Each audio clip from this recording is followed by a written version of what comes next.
అన్నమయ్య జిల్లా మదనపల్లిలో ఓ విద్యార్థిని అసాధారణ ధైర్యాన్ని ప్రదర్శించింది.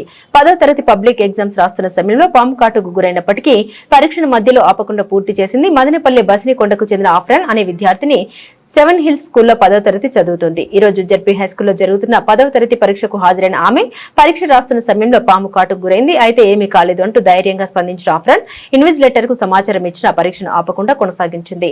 పరిస్థితిని అంచనా వేసిన సిబ్బంది కూడా పరీక్ష పూర్తి చేయడానికి ఆమెకు అనుమతి ఇచ్చారు. పరీక్ష ముగిసిన అనంతరం వెంటనే కుటుంబ సభ్యులు, పాఠశాల సిబ్బంది కలిసి ఆమెను సమీప ఆసుపత్రికి తరలించారు. ప్రస్తుతం ఆమె ఆరోగ్య పరిస్థితి స్థిరంగా ఉందని వైద్యులు తెలిపారు. ఈ సంఘటన స్థానికంగా చర్చనీయాంశమైంది. ఆఫ్రాన్ చూపిన ధైర్యం, పట్టుదలపై అందరూ ప్రశంసలు కురిపిస్తున్నారు. 9కే వెళ్ళిపోయింది ఎగ్జామ్కి. ఎగ్జామ్ 9కి వెళ్ళిపోతానికి ఇంకా 9:30కి స్టార్ట్ అవుతుంది ఎగ్జామ్ అమ్మాయికి. ఇంకా 10:15కి ఎగ్జామ్ పేపర్ అంతా, క్వశ్చన్ పేపర్ అంతా ఇచ్చినారు, రాస్తా అనేది మిడిల్లో క్లాస్ రూమ్కి స్నేక్ వచ్చేసింది.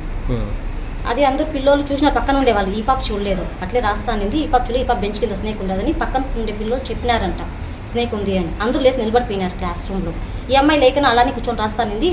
వాళ్ళు స్నేక్ అని ఇట్లా చెప్పినారంట, చేతు పక్కన లేయి అని. మళ్ళీ ఇన్విజిలేటర్ కూడా చూసినారు కానీ చెప్పలేదు. ఆమె మళ్ళీ లేద్దామని చెప్పి లేసే టైంకి కట్ చేసింది ఆమె. ఆ తర్వాత మళ్ళీ ఇన్విజిలేటర్ ఏం అవ్వదు, ఏం ప్యానిక్ అవ్వద్దండి, ఏం భయపడద్దండి, కూర్చొని రాయండి అని చెప్పి అలానే కూర్చోపెట్టేసినారంట ఎగ్జామ్ రాసేదానికి. మళ్ళీ ఎవరికి ఇన్ఫార్మ్ కూడా చేయలేదు. అట్లీస్ట్ పేరెంట్స్ నెంబర్ అన్నా ఉంటుంది, ఫోన్ చేయండి, ఖర్చిందని చెప్పినా కూడా ఇన్ఫార్మ్ చేయలేదు. ఏం అవ్వద్దే, అదేమి విషప్పుడు కాదు కానీ రాయండి, ఏం అవ్వద్దు అని చెప్పినారంట అమ్మాయికి. అందుకు అలానే రాసేసి మళ్ళీ 12:30కి ఇంటికి వచ్చింది. అంటే ఈ రోజు ఎగ్జామ్ 11:45కి 50కి అంతా అయిపోతుంది, కానీ అమ్మాయి ఇంటికి వచ్చే లోపల 12 అయింది. ఇంకా నేను స్కూల్ నుండి ఇంటికి వెళ్ళే వరకు 12:30, 1 o'clock అయింది కరెక్ట్గా నేను ఇంటికి వెళ్ళి.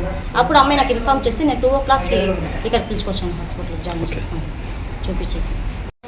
7 ఇయర్స్ చదువుతున్నాను. ఈరోజు జెడ్పీ స్కూల్లో సెంటర్ పడింది.